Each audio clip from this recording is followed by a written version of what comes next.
नमस्कार दोस्तों, मैं हूं जॉनी डिमन और आप मेरे चैनल पे हैं जिसका नाम है हॉरर नाइट्स विद जेडी, और जहां आप सुन रहे हैं और कहानी वो भी मेरी जुबानी।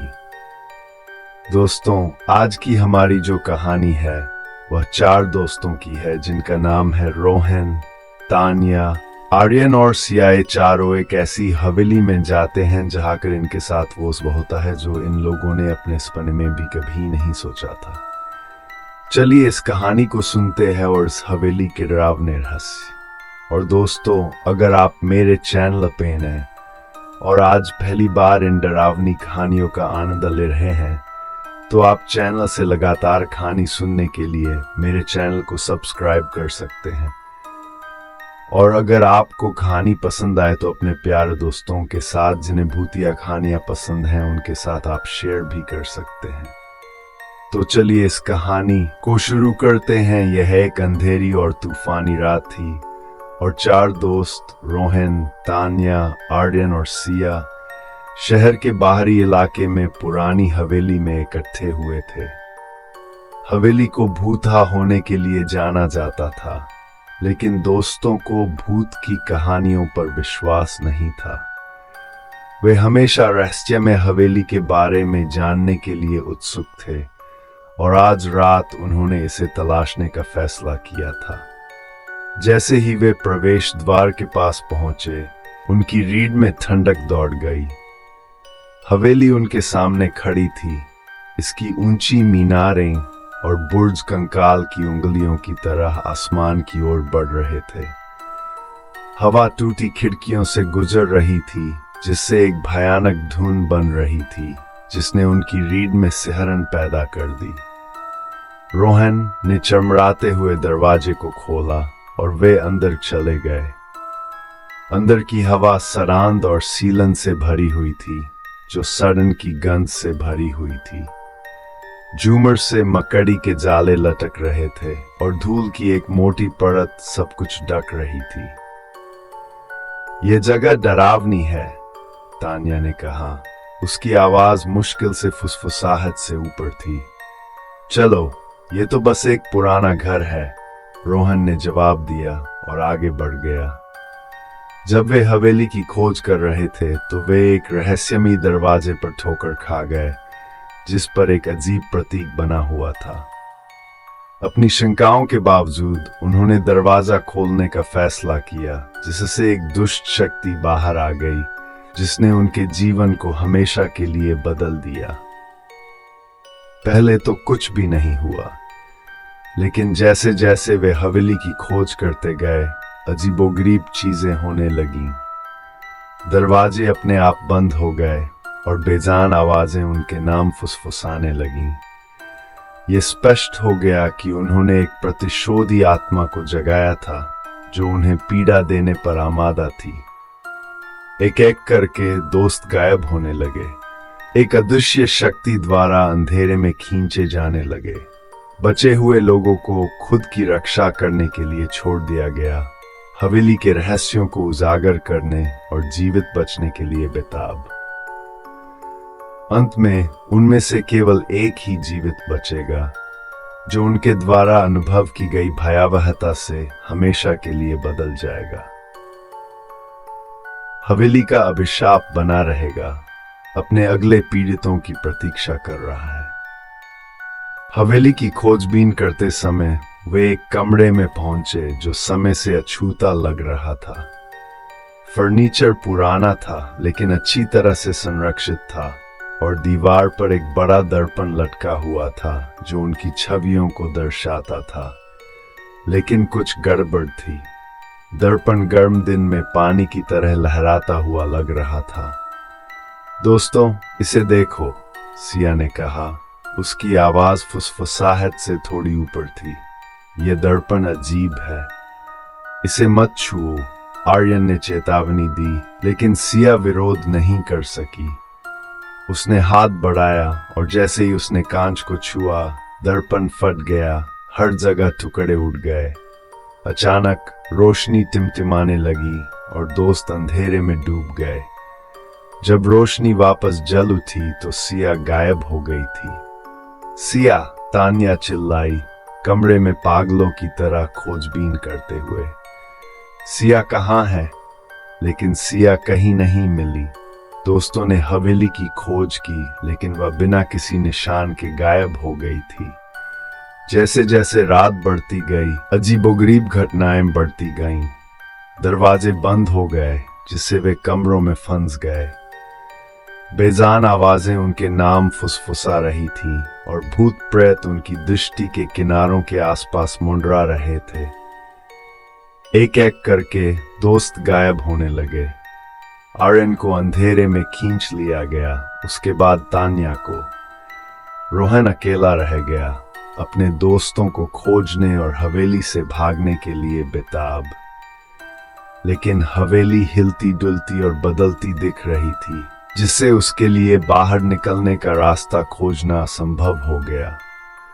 वह अंधेरे में ठोकर खाता हुआ बाहर निकलने का रास्ता खोजने के लिए बेताब था, लेकिन हर दरवाजा और अधिक गलियारों और अधिक कमरों और अधिक आतंक की ओर ले जाता था।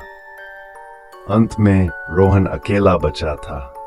वह एक छिपे हुए कमरे में ठोकर खाकर गिर गया और अंदर उसे हवेली के पूर्व मालिक से संबंधित एक पत्रिका मिली।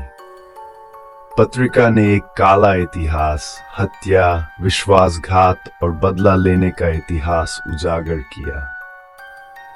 जब रोहन ने पत्रिका पढ़ी तो उसे एहसास हुआ कि हवेली शापित थी। वहां मरने वालों की प्रतिशोधी आत्माओं द्वारा प्रेतवादित थी और वह जानता था कि वह अगला था। एड्रेनालाइन के उफान के साथ रोहन कमरे से भाग गया, हवेली और उस अभिशाप से बचने के लिए दृढ़ संकल्पित था जो उसे सता रहा था। वह गलियारों से भागा, उसके दोस्तों के भूत उसे प्रोत्साहित कर रहे थे। आखिरकार वह सामने के दरवाजे पर पहुंचा, उसे खोला और रात में बाहर भाग गया। वह तब तक नहीं रुका जब तक वह अपने बिस्तर पर वापस नहीं आ गया। अपने घर की सुरक्षा ने उसे उन भयावहताओं से राहत दी जो उसने झेली थी। लेकिन जब वह सोने के लिए गया, तब भी उसे पता था कि हवेली का अभिशाप कभी भी पूरी तरह से नहीं टूटेगा। हवेली हमेशा वहां रहेगी, अपने अगले पीड़ितों की प्रतीक्षा में। रोहन को लगा कि वह अभिशाप से बच गया है, लेकिन जल्द ही उसे एहसास हुआ कि हवेली ने उस पर अपनी छाप छोड़ी है। उसे अजीब दृश्य दिखाई देने लगे और जब कोई आसपास नहीं था तो उसके कान में फुसफुसाहटें सुनाई देने लगीं। उसे पता था कि हवेली अभी भी उसे सता रही है, अभी भी उसे अपना बताने की कोशिश कर रही है। जवाब पाने के लिए बेताब, रोहन एक स्थानीय पैरानॉर्मल विशेषज्ञ डोल मिश्रा नामक एक महिला के पास गया। उसने उसकी कहानी सुनी और गंभीरता से सिर हिलाया। हवेली वास्तव में अभिशप्त है, उसने कहा, लेकिन अभिशाप को तोड़ने का एक तरीका है।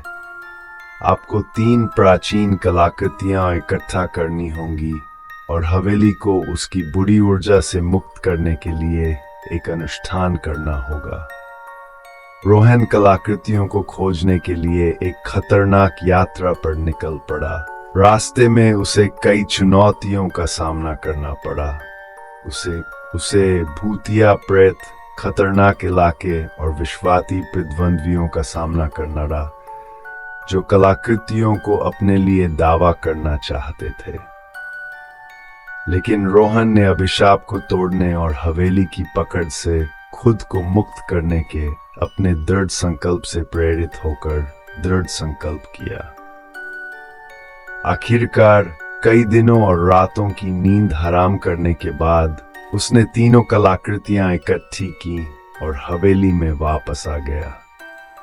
डॉक्टर मिश्रा के मार्गदर्शन में उसने अनुष्ठान किया और महसूस किया कि उसके कंधों से अभिशाप हट गया है, क्योंकि हवेली से बुरी ऊर्जा साफ हो गई थी। हवेली में आखिरकार शांति थी और रोहन आजाद था।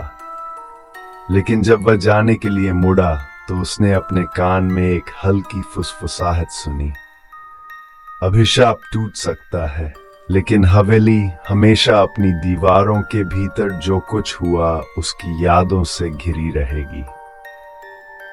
रोहन कांप उठा, ये जानते हुए कि हवेलीशा उसका एक टुकड़ा रखेगी जो उसे उन भयावहताओं की याद दिलाएगी जिनका उसने सामना किया था और उन्हें दूर करने के लिए उसने अपने भीतर जो ताकत पाई थी। और इस तरह शापित हवेली की कहानी एक किंवदंती बन गई, हमारी समझ से परे ताकतों के साथ हस्तक्षेप करने के खतरों के बारे में एक चेतावनी कहानी। लेकिन कुछ लोग कहते हैं कि कुछ रातों में जब चांद पूर्ण होता है और हवा तेज चलती है, तब भी आप हवेली की फुसफुसाहट सुन सकते हैं जो अपने अगले शिकार को बुला रही है। वर्षों बीत गए और शापित हवेली की किंवदंती दूर दूर तक फैल गई। लोग अजीबोगरीब घटनाओं और इसकी दीवारों के भीतर घटित होने वाली अस्पष्ट घटनाओं के बारे में फुसफुसाते थे। लेकिन एक दिन माया नामक एक साहसी ने खुद हवेली का पता लगाने का फैसला किया। माया एक प्रसिद्ध अलौकिक अन्वेषक थी जो नवीनतम भूत शिकार गियर और निडर रवैये से लैस थी। वह हवेली में घुस गई, जो कुछ भी अंदर था उसका सामना करने के लिए तैयार थी।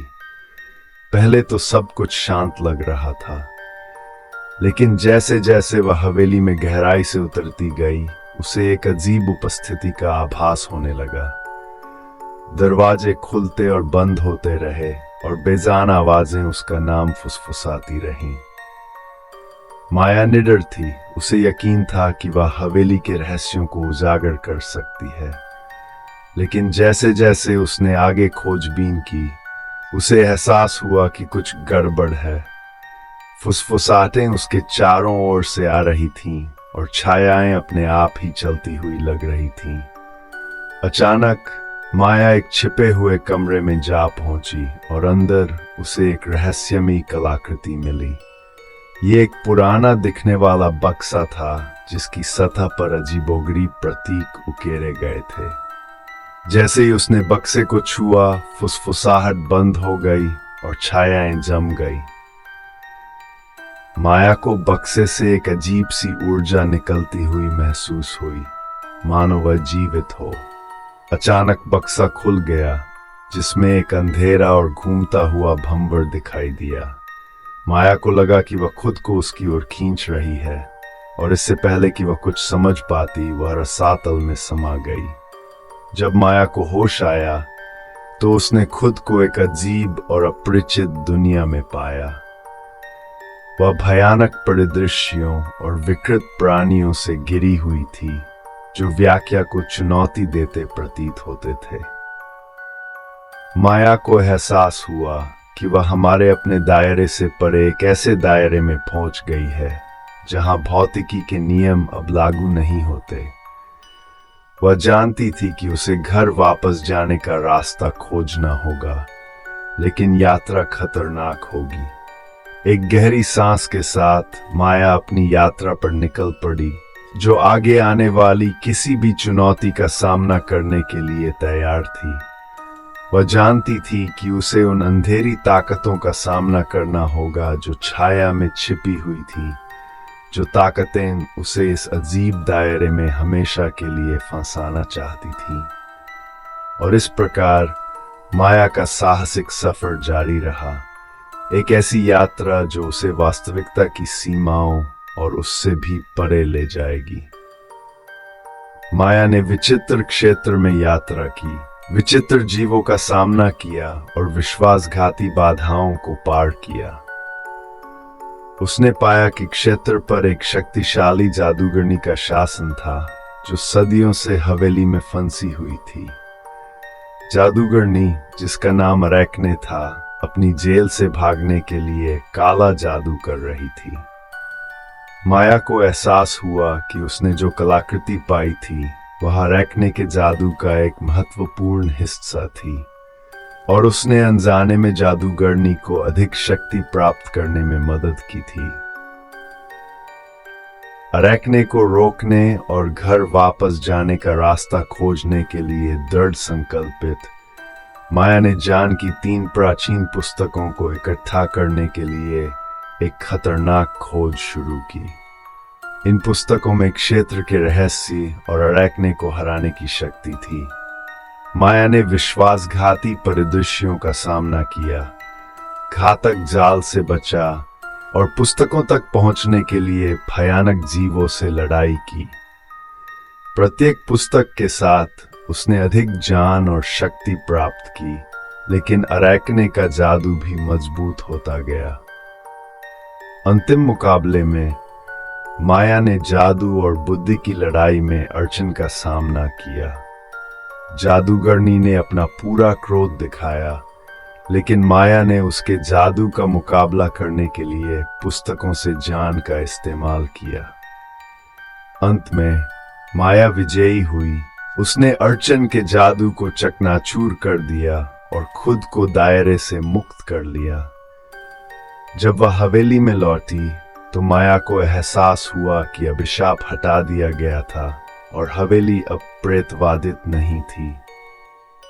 उसने आतंक के चक्र को तोड़ दिया था और फंसी हुई आत्माओं को मुक्त कर दिया था। माया का साहसिक कार्य एक किंवदंती बन गया, जो उसकी बहादुरी और दृढ़ संकल्प का प्रमाण था। हवेली का जीर्णोद्धार किया गया और माया की वीरता का सम्मान करने के लिए एक संग्रहालय स्थापित किया गया।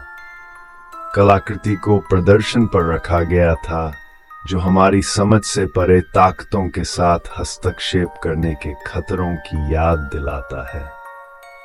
लेकिन कुछ लोग कहते हैं कि कुछ रातों में जब चांद पूर्ण होता है और हवा तेज चलती है, तब भी आप अर्चन की फुसफुसाहट सुन सकते हैं, जो उसकी योजनाओं को विफल करने वाले बहादुर साहसी से बदला लेना चाहती है।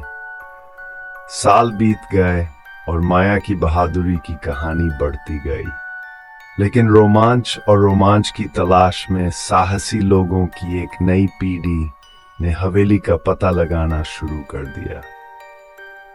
वे पुरानी कहानियों पर हंसते थे, उन्हें महज मिथक समझते थे।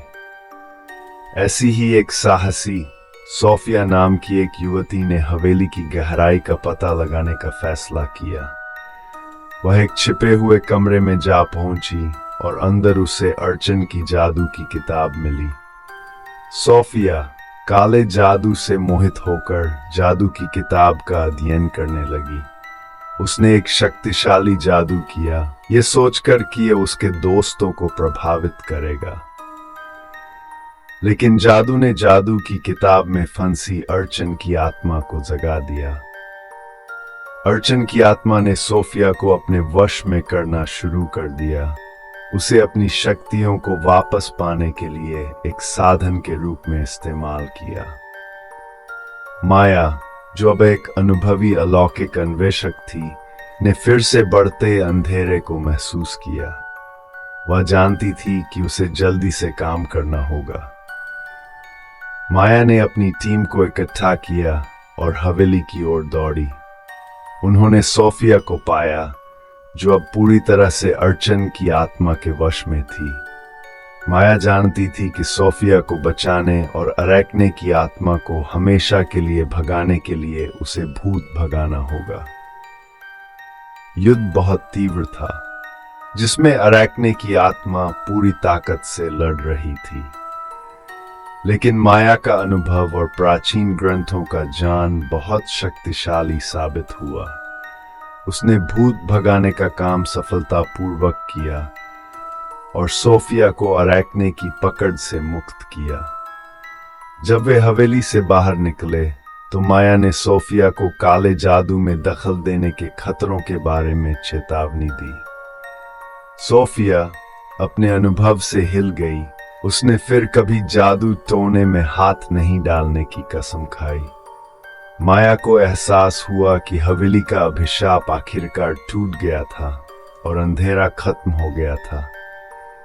लेकिन वह जानती थी कि रोमांच की तलाश में हमेशा नए साहसी लोग आएंगे और हवेली का काला इतिहास उन्हें लुभाता रहेगा।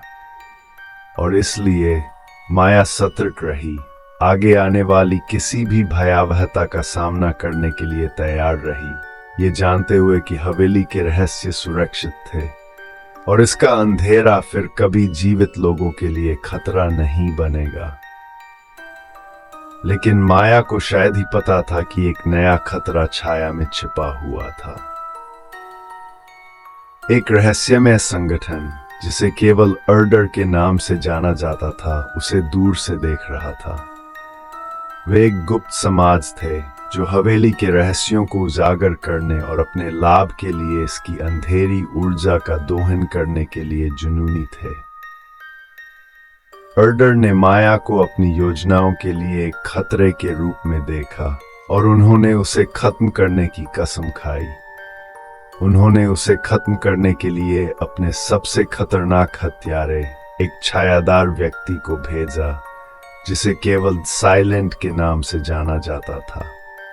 माया अपने रास्ते में आने वाले खतरे से अनजान एक अलौकिक अन्वेषक के रूप में अपना काम जारी रखा। लेकिन जैसे जैसे वह हवेली के रहस्यों में गहराई से उतरती गई, उसे लगने लगा कि कुछ गड़बड़ है। उसने दीवारों पर उकेरे गए अजीब प्रतीकों को देखना शुरू कर दिया और रात में फुसफुसाहटें सुनी। ऐसा लग रहा था जैसे हवेली खुद उसे आने वाले खतरे के बारे में चेतावनी दे रही थी। एक दुर्भाग्यपूर्ण रात माया को एक अज्ञात प्रेषक से एक रहस्यमय संदेश मिला। इसमें लिखा था, साइलेंट तुम्हारे लिए आ रहा है, तैयार रहो। माया जानती थी कि उसे जल्दी से काम करना होगा। उसने अपनी टीम को इकट्ठा किया और डर और उनकी भयावह योजनाओं के बारे में सच्चाई को उजागर करने के लिए निकल पड़ी। लेकिन जैसे जैसे उन्होंने गहराई से खोजबीन की, उन्हें एहसास हुआ कि वे अपने सिर से ऊपर उठ चुके हैं। साइलेंट एक दुर्जय दुश्मन था जिसके पास ऐसे कौशल थे जो लगभग अलौकिक लगते थे। माया और उसकी टीम ने खुद को समय के खिलाफ एक हताश दौड़ में पाया ताकि साइलेंट को रोका जा सके और हवेली के रहस्यों को उजागर किया जा सके, इससे पहले कि बहुत देर हो जाए। जैसे जैसे माया और उसकी टीम ने गहराई से खोज की, उन्हें पता चला कि दर्डर हवेली के भीतर छिपी एक शक्तिशाली कलाकृति की खोज कर रहा था। एक्लिप्स क्रिस्टल के नाम से जानी जाने वाली इस कलाकृति में अपने धारक को अकल्पनीय शक्ति और अंधेरे की शक्तियों पर नियंत्रण प्रदान करने की शक्ति थी। माया जानती थी कि उसे द बर्डर से पहले एक्लिप्स क्रिस्टल को खोजना होगा। उसने अपने सबसे भरोसेमंद सहयोगियों की एक टीम बनाई जिसमें एक शानदार पुरातत्वविद और एक कुशल योद्धा शामिल थे। साथ में वे क्रिस्टल को खोजने के लिए एक खतरनाक खोज पर निकल पड़े।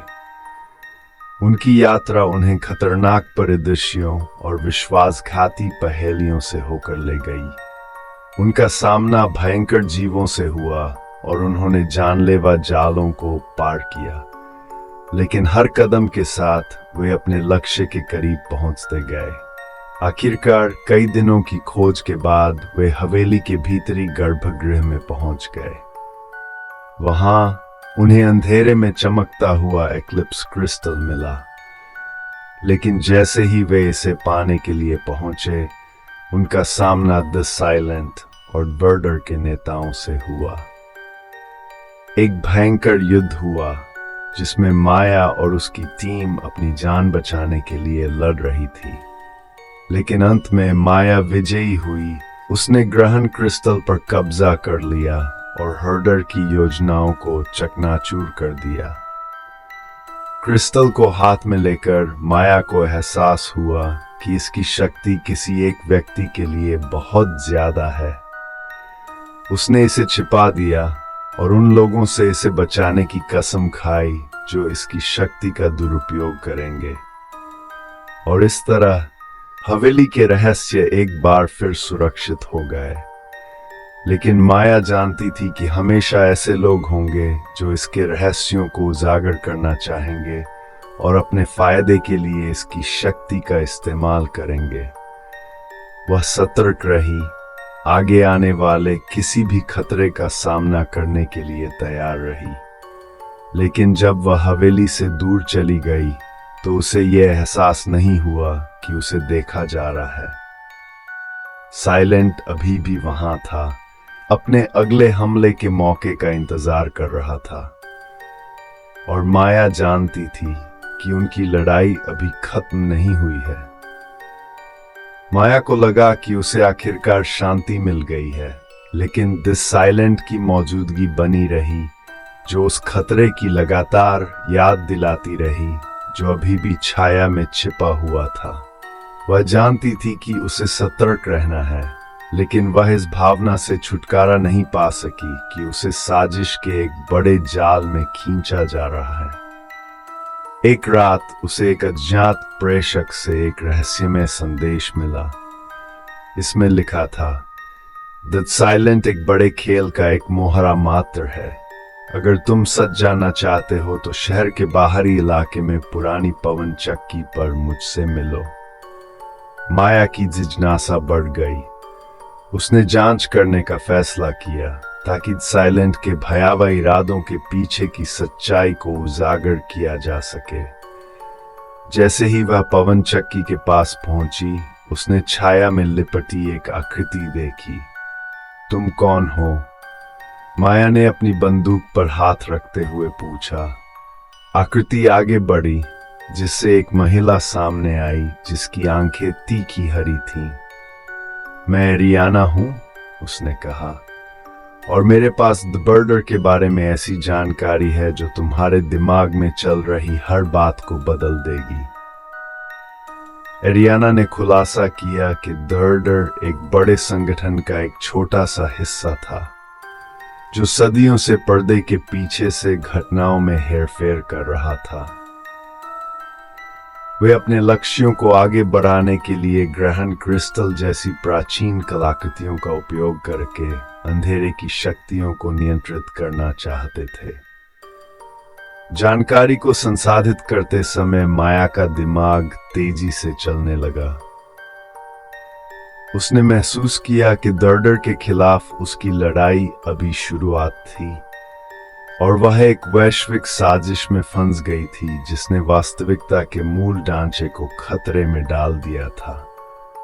एरियाना की मदद से माया ने संगठन को खत्म करने और दुनिया में संतुलन बहाल करने की कसम खाई। लेकिन जैसे ही वे अपनी खतरनाक खोज पर निकले, उन्हें पता था कि हालात उनके खिलाफ थे। अंधेरे की ताकतें शक्तिशाली थीं और आगे की लड़ाई भयंकर होगी। माया और एरियाना की खोज उन्हें पेरिस की सड़कों से लेकर टोक्यो की गलियों तक, मिस्र के रेगिस्तानों से लेकर ब्राजील के जंगलों तक ले गई।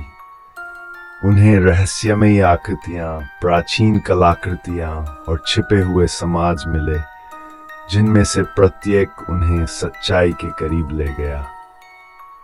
लेकिन संगठन अथक था। उसने माया और एरियाना को खोजने के लिए अपने एजेंटों को भेजा। दोनों महिलाएं खुद को समय के खिलाफ एक हताश दौड़ में पाती हैं, अपने पीछा करने वालों से एक कदम आगे रहने के लिए संघर्ष करती हैं। जैसे जैसे वे साजिश में गहराई से उतरती गई, उन्होंने ऐसे रहस्यों को उजागर किया जो इतिहास, धर्म और वास्तविकता की प्रकृति के बारे में उनकी सभी जानकारी को चुनौती देते थे। उन्हें प्राचीन प्राणियों, शक्तिशाली कलाकृतियों और रहस्यमयी शक्तियों का सामना करना पड़ा जिन्हें समझा नहीं जा सकता था। खतरे के बावजूद माया और एरियाना ने पीछे हटने से इनकार कर दिया। वे जानती थीं कि मानवता का भाग्य अधर में लटका हुआ है और वे ही एकमात्र ऐसे लोग हैं जो अंधेरे की शक्तियों को प्रबल होने से रोक सकते हैं। अंत में ये जंगल में गहरे छिपे एक प्राचीन मंदिर में अंतिम टकराव तक पहुंच गया। माया और एरियाना ने संगठन की नेता एक शक्तिशाली जादूगरनी का सामना किया जिसके पास उनकी कल्पना से परे क्षमताएं थीं। युद्ध भयंकर था जिसमें मंत्र, तलवारें और रहस्य एक दूसरे के पीछे उड़ रहे थे। लेकिन अंत में माया और एरियाना विजयी हुई, जादूगरनी की योजनाओं को चकनाचूर कर दिया और दुनिया में संतुलन बहाल कर दिया। जब वे मंदिर से दूर चले गए, माया एरियाना की ओर मुड़ी और मुस्कुराई। आप जानते हैं, मुझे लगता है कि अब समय आ गया है कि हम अपना खुद का संगठन शुरू करें। ऐसा संगठन जो हमारे कौशल का उपयोग अच्छे के लिए करे, बुरे के लिए नहीं। एरियाना मुस्कुराई। मैं इसमें शामिल हूं। चलो इसे करते हैं। और इसके साथ ही एक नया रोमांच शुरू हुआ जो माया और एरियाना को दुनिया के सबसे दूर के इलाकों में ले जाएगा, लेगा, रहस्यों को उजागर करेगा और अज्ञात की खोज करेगा। माया और एरियाना के नए संगठन, जिसे द गार्जियन कहा जाता है, ने जल्द ही एक ऐसी ताकत के रूप में ख्याति प्राप्त कर ली जिसका सामना किया जाना चाहिए। उन्होंने ऐसे मामलों को लिया जिन्हें कोई और नहीं छूता, षड्यंत्रों को उजागर किया और अलौकिक खतरों से जूझते रहे।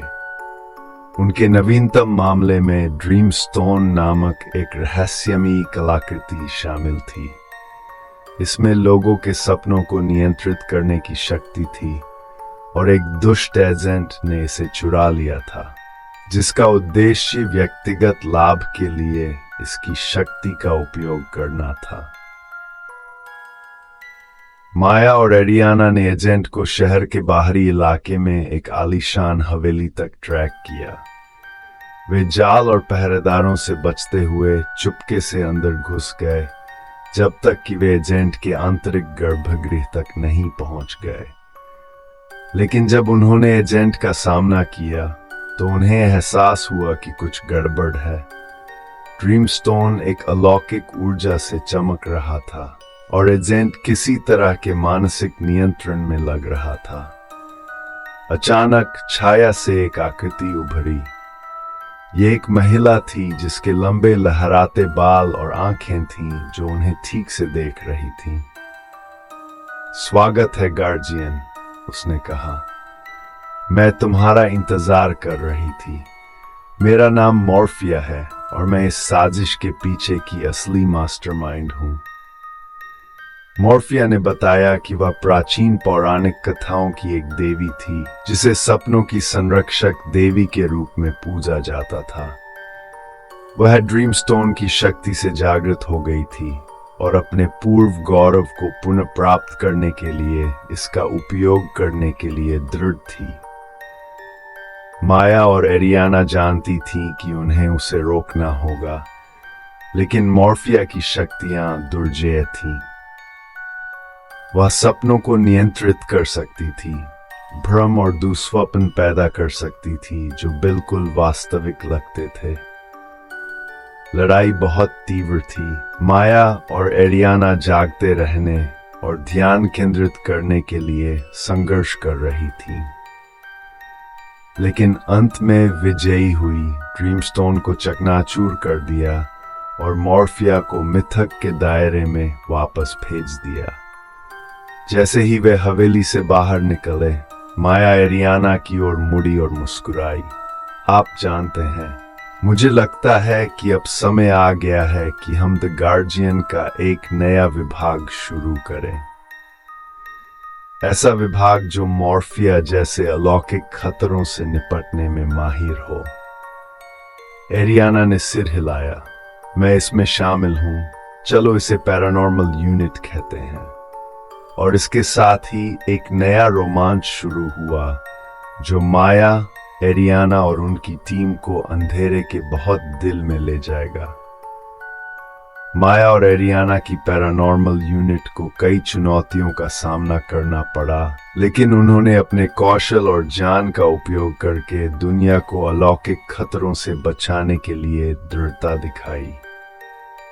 उनकी अंतिम लड़ाई एक प्राचीन छिपे हुए शहर में हुई, जहां एक शक्तिशाली दानव राजा नश्वर क्षेत्र पर अपना आधिपत्य पुनः प्राप्त करना चाहता था।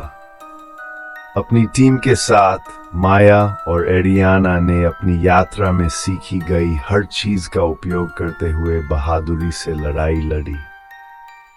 अंत में माया ने अकेले ही दानव राजा का सामना किया। उसका दृढ़ संकल्प और साहस उसकी ताकत को और बढ़ा रहा था। अंतिम विजयी चीख के साथ माया ने दानव राजा को वापस नरक की गहराई में भेज दिया, जिससे मानवता विनाश से बच गई। जब वे विजयी हुए, एरियाना माया की ओर मुड़ी और मुस्कुराई। आप जानते हैं, हम एक बहुत अच्छी टीम बनाते हैं। माया मुस्कुराई। हाँ, हम जानते हैं। चलो साथ मिलकर अच्छाई के लिए लड़ते रहें। और इसके साथ ही पैरानॉर्मल यूनिट न्याय के लिए एक ताकत के रूप में स्थापित हो गई। माया और एरियाना ने अंधेरे की ताकतों के खिलाफ लड़ाई का नेतृत्व किया।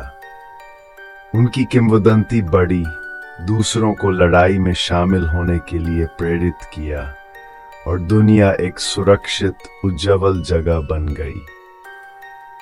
माया और एरियाना का रोमांच भले ही खत्म हो गया हो, लेकिन उनकी विरासत अभी भी जिंदा है, जो साहस, दोस्ती और दृढ़ संकल्प की शक्ति का प्रमाण है। मुझे उम्मीद है कि आपको कहानी पसंद आई होगी। अगर आपके कोई और सवाल है या आप कोई नई कहानी लिखना चाहते हैं तो मुझे बताएं। नमस्कार दोस्तों, मैं हूं जानी और आपने सुनी और कहानी, वो भी मेरी जुबानी। अगर आपको यह कहानी पसंद आई हो तो इसे शेयर जरूर करें और हमारे चैनल को सब्सक्राइब करना ना भूलें। अगर आपके पास भी कोई कहानी है, जैसा कि ज्यादातर लोगों के पास होती है, या कोई सच्ची घटना का अनुभव है, और अगर आप चाहते हैं कि मैं उसको अपने चैनल पे शेयर करूं, तो आप अपनी कहानी मेरे ईमेल पे भेज सकते हैं। मेरा ईमेल कमेंट में पिन किया हुआ है। अगली बार फिर मिलेंगे एक नई कहानी के साथ। धन्यवाद।